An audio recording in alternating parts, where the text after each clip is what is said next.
Հայկական արտադրական և գիտահետազոտական ներուժը աշխարհի խոշորագույն պաշտպանական տեխնոլոգիաների ցուցահանդեսներից մեկում արդեն 6 տասնամյակ անցկացվող Եվրոսաթրին այս տարի 66 երկրի 2300 ընկերություն է համախմբել։ Սա հայկական տաղավարն է։ Հաճելի զարմացած եմ, որովհետև վերջի 2 տարվա ընթացքում հայկական տաղավարը ու հայկական ռազմաարդյունաբերությունը ինչ-որ հսկայական առաջընթաց ապրել, հսկայական առաջընթաց ինչ-որ պաթոսային գոտաբանման, որովհետև օրինակ մենք ունենք հակաօդային հոտ դրոն, արդեն արտադրված, փորձարկված, որը աշխատում է, հայկականը բավականին հաջող է, շատ հաջող է,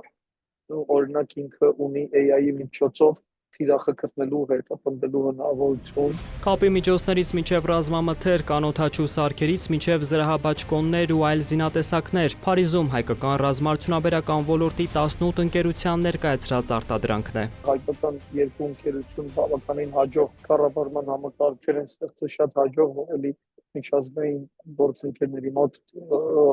բավական հետաքրքրություն է առաջացրել։ Հանդերձանքը ընկերություններից մեկը Սաղավարտներ ու այդ զրահապատ բաճկոնի քարերը արտադրում, որոնք լրիվ արտադրությունը Հայաստանում է ու ոնց հասկացա իրանց այդ շփումից բավականին մեծ ներդրում են արել մոտավորապես $10 միլիոն, կա ռադարներ, կա հայկական արտադրության զենքեր, կա հայկական արտադրության ինքնաձիգը եւ հայկական արտադրության այդ մարքսմենի դիպուկահարը, որը Հայաստանը առաջի անգամ է, որ Հայաստանը իր ինքնաձիգներն արտադրում, արկեր կա հայկական արտադրության, կա հայկական արտադրության ջերմատեսիլ սարքեր։ Մի խոսքով վերջի 2-3 տարվա ընթացքում Հայաստանը շատ մեծ, շատ լուրջ քայլ արել դեպի ռազմաարդյունաբերության ոլորտում։ Հայաստանի ռազմաարդյունաբերության պատմության մեջ նոր էջ բացվեց մայիսին, երբ հայտնի դարձավ, որ հայկական ընկերություններն առաջին անգամ ռազմական արտադրանք արտահանեցին։ Զուգահեռ նոր թափ հավաքեց հայ-ֆրանսիական տեխնոլոգիական գործընկերությունը։ Հայաստանի բարձր տեխնոլոգիական արդյունաբերության նախարարության և Ֆրանսիայի պաշտպանության նախարարության միջև ստորագրված հուշագիրը նոր հնարավորություններ բացեց։ Այն հանգամանքը, որ արդեն իսկ մայիսին մենք ունեցել ենք ռազմական արտադրանքի արտահանում, խոսում է այն մասին, որ ոլորտը հասունանում է, ոլորտը կայանում է, այսինքն կունենա ոչ թե մեկ պատվիրատու, այլև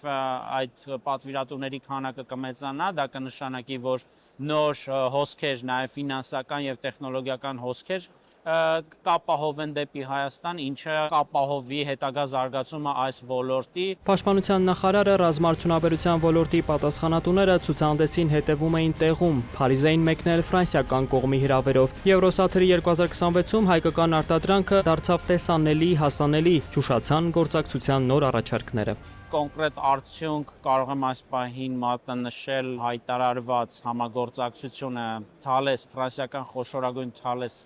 ընկերության եւ հայկական Բուտեխ ընկերության միջև, որով Բուտեխը, որը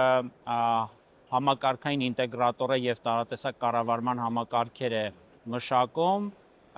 դառնում է Thales-ի տարածաշրջանային ռազմավարական գործընկերը։ Հայրենական Բուտեխն ու ֆրանսիական Thales-ը միմյանց լավ են ճանաչում, արդեն մի քանի տարի ունեն գործընկերության հաջող պատմություն։ Շատ լավ հնարավորություն էր մեզ համար այլևս պաշտոնապես եւ հանրայնորեն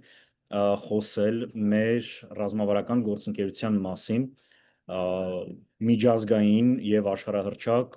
Thales ընկերության հետ, որը մեզ համար շատ կարևոր դռներ է բացում, այլևս մեր համագործակցությունը, որը արդեն տևում է տարիներ, հանել լրիվ նոր մակարդակի վրա, ճանաչվել որպես պաշտոնական գործընկեր Հայաստանի Հանրապետությունում եւ դրանով նպաստել ինչպես մեր երկկողմ հարաբերությունների զարգացմանը,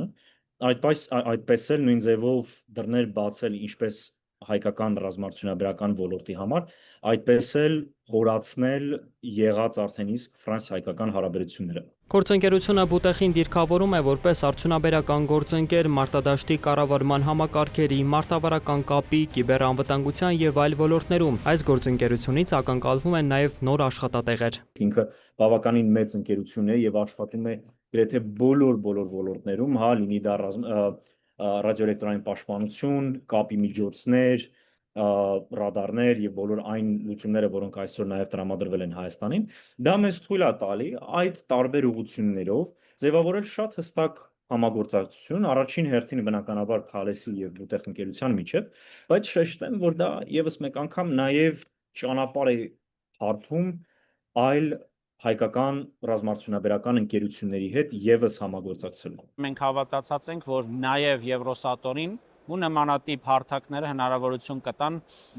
բազմապատկել այսօրինակ համագործակցությունները թե ֆրանսիական եւ թե առհասարակ միջազգային խոշորագույն խաղացողների հետ։ Տասնյակ ձեռնարկություններ եւ գործարաններ ստեղծվեցին, երբ 2022-ից կառավարությունը 172 միլիարդ դրամի ներդրում արեց։ Ոլորտի շրջանառությունը հասավ 70 միլիարդ դրամի։ Առաջիկա տարիներին ներդրումների ծավալը կավելանա եւս 190 միլիարդ դրամով։ Սրան զուգահեռ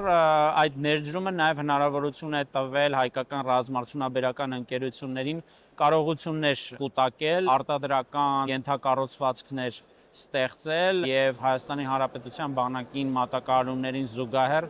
նաև արտադրանքներ առաջարկել գլոբալ խաղացողներին, դուրս գալ միջազգային շուկաներ։ Փարիզում հայկական տաղավարի հայցելուները շատ էին, հատկապես հետաքրքրված էր ուկրաինական կողմը։ Էփրիկոտ ընկերության ներկայացուցիչ ռազմական փորձագետ Վազգեն Ղազարյանի աչքի տեսածն է։ Իրականում շատ զարմացած եմ, որ ուկրաինական կողմն շատ մեծ հետաքրքրություն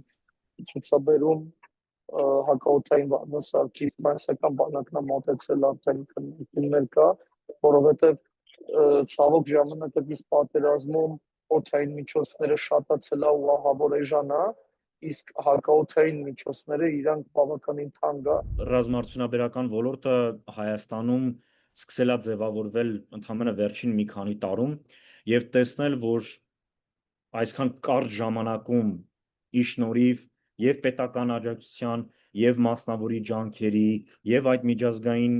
գործընկերների աջակցության շնորհիվ այսօր ոլորտը շատ արագ տեմպերով է աճում եւ տեսնում ենք նաեւ, որ կա լրջագույն հետաքրքրվածություն շատ տարատեսակ երկրների կողմից եւ այնպիսի երկրներ, որոնք դեռևս միգուցե իրենք էլ են նոր ձևավորում իրենց սեփական ռազմարտությունաբերությունը, բայց մյուս կողմից էլ տեսնում ենք, որ նույնիսկ կայացած եւ երկրներ եւ մասնավոր ընկերություններ հետաքրքրություն են հայտնում Հայաստանի եւ հայկական ռազմարտությունաբերական ընկերությունների հետ համագործակցություն ձևավորելու։ Աճող հակամարտությունների ֆոնին աշխարհի պահանջարկը փոխվում է եւ Հայաստանը կարող է իր առաջարկն անել խոշոր խաղացողներին, նորարար եւ մատչելի։